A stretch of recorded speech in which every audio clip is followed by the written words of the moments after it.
We rightly and best remember Dr. King's soaring oratory that day,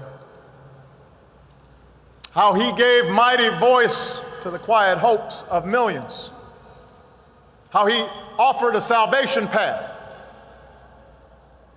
for oppressed and oppressors alike. Let freedom ring.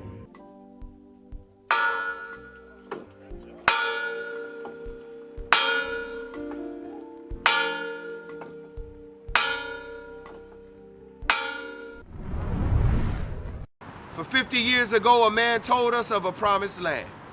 And for 50 years, we've wandered and wondered, where are the youth, the constant whisper in our ears?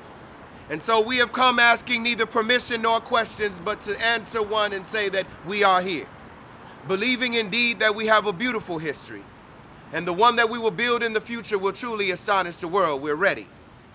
May the outcome always prosper over income, peace over profit, revolution over revenue, and all peace and power to the people. For anybody that doubts us, don't believe us, just watch. We're ready. On this date, in this place, at this time, 50 years ago today, Dr. Martin Luther King shared his dream for America with America.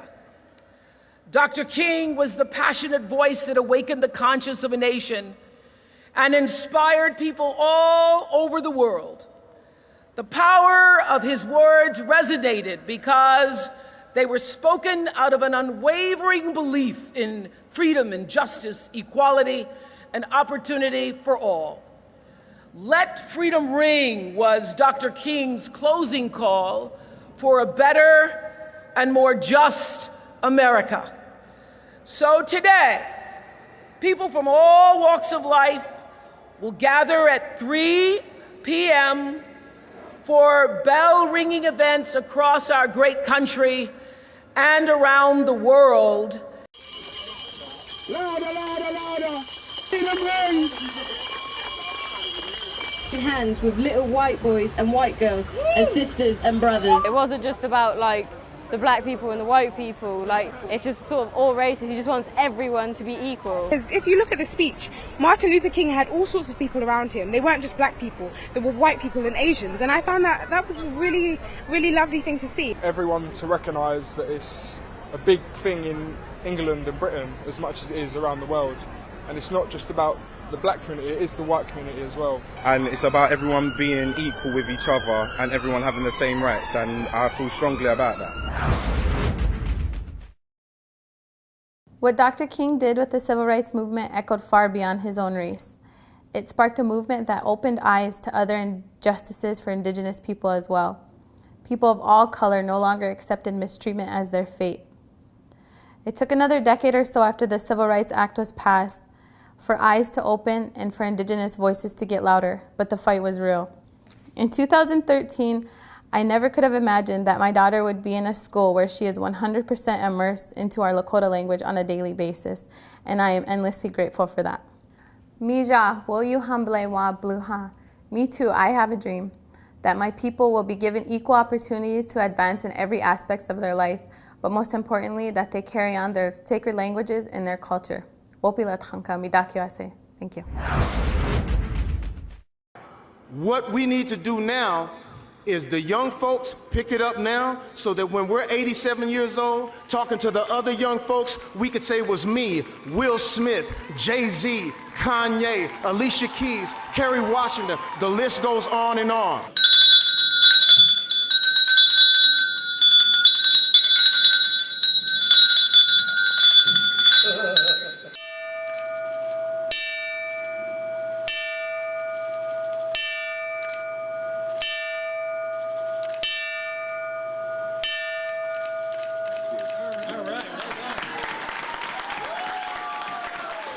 I think it's important that Dr. King spoke here in this special church. This was a church, 1847, was that right? 1847. 6 African Americans started this church, and it was part of the Underground Railroad, and it's a very special part of Illinois history and American history. And Dr. King lived in Chicago in 1966, and he spoke here and around our whole state of Illinois. And I think it's important as we approach the hour of 2 o'clock Central Daylight Time, 3 o'clock Eastern Daylight Time. That was the hour that Dr. King spoke 50 years ago. Dr. King and A. Philip Randolph, John Lewis and Bayard Rustin, Dorothy Height, Burley Evers, Daisy Bates, and all the others who led this massive march knew what they were doing on this hallowed ground. In the shadow of Lincoln's statue, the burning memory of the fact that he gave his life to preserve the Union and end slavery, Martin Luther King urged his crowd not to drink from the cup of bitterness, but to reach across the racial divide. Because, he said, we cannot walk alone. Their destiny is tied up with our destiny. Their freedom is inextricably bound to our freedom. He urged the victims of racial violence to meet white Americans with an outstretched hand, not a clenched fist, and in so doing to prove the redeeming power of unearned suffering. And then he dreamed. Let freedom ring from every hill and molehill of Mississippi. From every mountainside, let freedom ring. And I remember the words of Dr. Martin Luther King, which were, I have decided to stick with love. Hate is too great a burden to bear. We've all seen images from those days of the Civil Rights Movement. Pictures of segregated water fountains, public waiting rooms, movie theaters. And in those amazing photos, I've always been drawn to the men, women, and children who were the silent heroes. Many remain nameless, but their heroic faces captured the portraits of the past to remind us of their sacrifice. They risked their lives working tirelessly to bring about change. Today, I want to celebrate those nameless individuals as we reflect on the last 50 years. About 600 students and faculty members of Asheville Middle School marched to remember the 50th anniversary. They walked from the school up to Patton Avenue and back, about a total of 2 miles. The march was complete with a police escort and homemade signs commemorating the historic moment. School also let freedom ring by ringing a bell at exactly 3 o'clock, the hour when King delivered his I Have a Dream speech in Washington.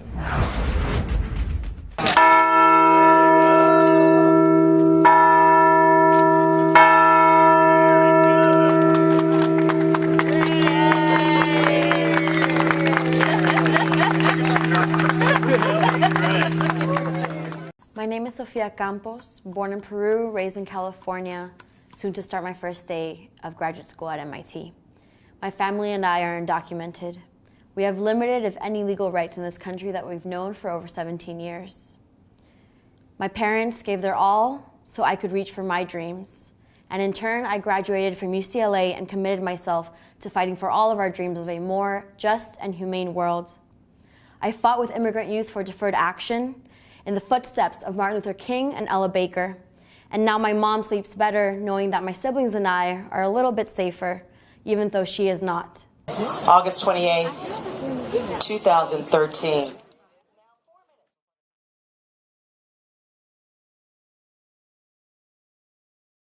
Three, two, one.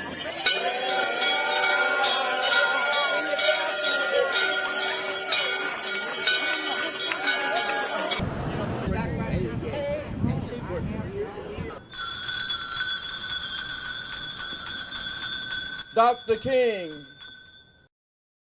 Treasure the dream that Dr. King had. To those who went on, my way of saying thank you is that I'm working every day and encouraging others to make sure that discrimination is wiped from the hearts and minds of every man, woman, and child.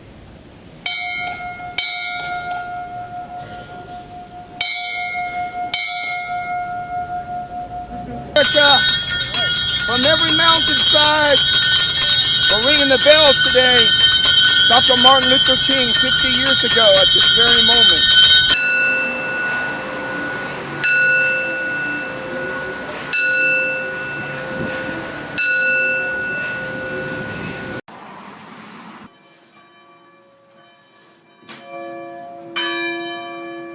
This will be the day when all of God's children will be able to sing with new meaning, "My country 'tis of thee, sweet land of liberty, of thee I sing. Land where my fathers died, land of the pilgrim's pride, from every mountainside, let freedom ring." And it is fitting at the nation's oldest Jesuit and Catholic university that we pause on the first day of classes to reflect on the meaning of King's dream for all of us, because this is a dream which is both holy and very human. When all of God's children, black and white, Jews and Gentiles, Protestants and Catholics, will be able to join hands and sing in the words of the old Negro spiritual. Free at last, free at last, thank God Almighty, we are free at last. I remember that Daddy King said, "Too many people think Martin freed only black people. In truth, he helped to free all people." And Daddy King added, "It's not enough to have a right to sit on a lunch counter if you can't afford to buy a meal." And he also said, "The ghetto still looks the same even from the front seat of a bus." Perhaps the most challenging statement of Martin Luther King Jr. was, and I quote, "The crucial question of our time is how to overcome oppression and violence without resorting to oppression and violence." Let freedom ring from the snow-capped Rockies of Colorado. Students and faculty gathered with the National Council on Black American Affairs on the Lake Worth campus, heeding a call by Dr. Bernice King, the daughter of Dr. Martin Luther King Jr. The school participated in the bell ring that was held all over the country to mark the anniversary of the now famous speech. We did go to jail, but we got a Civil Rights Act. We got a Voting Rights Act. We got a Fair Housing Act. But we must continue to push. We must continue to work. As the late A. Philip Randolph said, the organizer of the march in 1963. And the dean of the Civil Rights Movement once said, "We may have come here on different ships, but we all are in the same boat now." I wasn't here 50 years ago, but I hope to be in the next 50 years. We all have a duty to make sure the world keeps dreaming for a better things. Keep dreaming, keep dreaming, keep dreaming. We must seize this moment, the dawning of a new day, the emergence of a new generation who is postured to change the world through collaborative power, facilitated by unconditional love. And as I close, I call upon a brother by the name of Nehemiah, who was also in the midst of rebuilding a community. And in the midst of rebuilding a community, he brought the leaders and the rulers and the rest of the people together. And he told them that the work is great and large, and we are widely separated one from another on the wall. But when you hear the sound of the trumpet, and might I say, when you hear the sound of the bell today, come to that spot and our God will fight with us. And so today we're gonna let freedom ring all across this nation. We're gonna let freedom ring everywhere we go. If freedom is going to ring in Libya, in Syria, in Egypt, in Florida, then we must reach across the table, feed each other, and let freedom ring.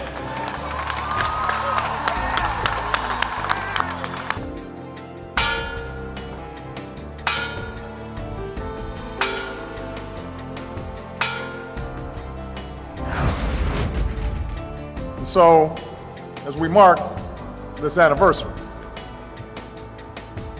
we must remind ourselves that the measure of progress for those who marched 50 years ago was not merely how many blacks could join the ranks of millionaires. It was whether this country would admit all people who are willing to work hard, regardless of race, into the ranks of a middle-class life.